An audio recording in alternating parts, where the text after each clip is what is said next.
Hello everyone, here is how to beat the Nameless puppet in Lies of P. So this is a secret boss and the true final boss, and spoiler alert, Geppetto brings this guy out to challenge you to get your heart, so you want to obviously take him down. So this boss fight has two phases, and I'm getting kind of screwed up here with the attacks, but you want to use electricity as your imbuement on your weapon. Since this is a puppet, he's going to take extra electricity damage.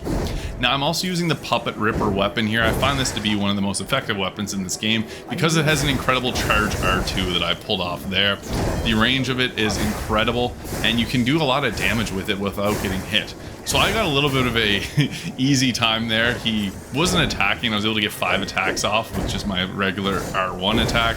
Now, he will do a lot of little maneuvers to get closer to you, but it's best to kind of stay out of his sword reach as much as possible. And if you can get in any damage at all with the long range capabilities that you have, that is best, because this second phase is when things get really difficult. So the Nameless puppet in phase 2, he gets 2 swords, he's much faster, and his attacks are incredibly brutal. So I blocked those attacks there as best as I could, and there's a few times where I do get hit pretty brutally, but I was able to block most of those, which does build up his stagger bar a little bit. But I find that he was pretty difficult to get staggered compared to a lot of the other bosses in this game. I don't know why. Probably because he's the final boss, but yeah, I've had a few runs where I was blocking everything and he just wouldn't get hit with that. So I recommend trying to keep your distance as much as possible. He will do some of these lunging attacks, so if you can side dodge or block it, that's the best way to deal with it. Yeah, I recommend saving your items for the second phase. He does get really messed up by the shot put, so I only had 1 there, but yeah, he does have this attack here, which is really annoying. You gotta watch for it. Doesn't deal a crazy amount of damage, but obviously it does do some damage.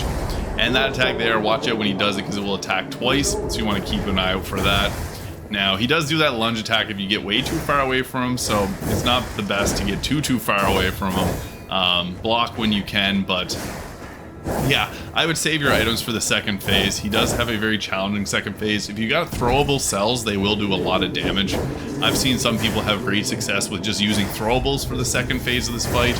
I didn't know that at the time, but if you're struggling, get a lot of throwing cells, get the cluster grenade, get a shot put. You'll be able to stagger him with the shot put eventually, but there we go, we got the stagger finally. He took a long time to get that stagger on, but it makes a world of difference, so we were able to get that damage in there. I should have used the heal before that, because then it would have recharged my pulse cells, but he does do that attack there where he does like a wave. You gotta avoid that as much as possible. And running from that attack there seems to be my best strategy against it, since he does tend to miss if you're moving to the side. Try to get as many perfect parries off as you can. He doesn't stagger easy, as I mentioned, but the more you can do to him, the better. So with time, you'll get his health bar down like this, and I recommend, I could have went for the kill there, but I highly recommend, if you got a bunch of items, to use them during this fight. Or what I like to do is do a few runs where you're not doing it super serious, and then on the final run you can focus on your more serious attempt and just focus on dodging and blocking for the first attempt. But that's how you beat the Nameless puppet in Lies of P. Please subscribe if you found this video useful, and I'll see you in the next video.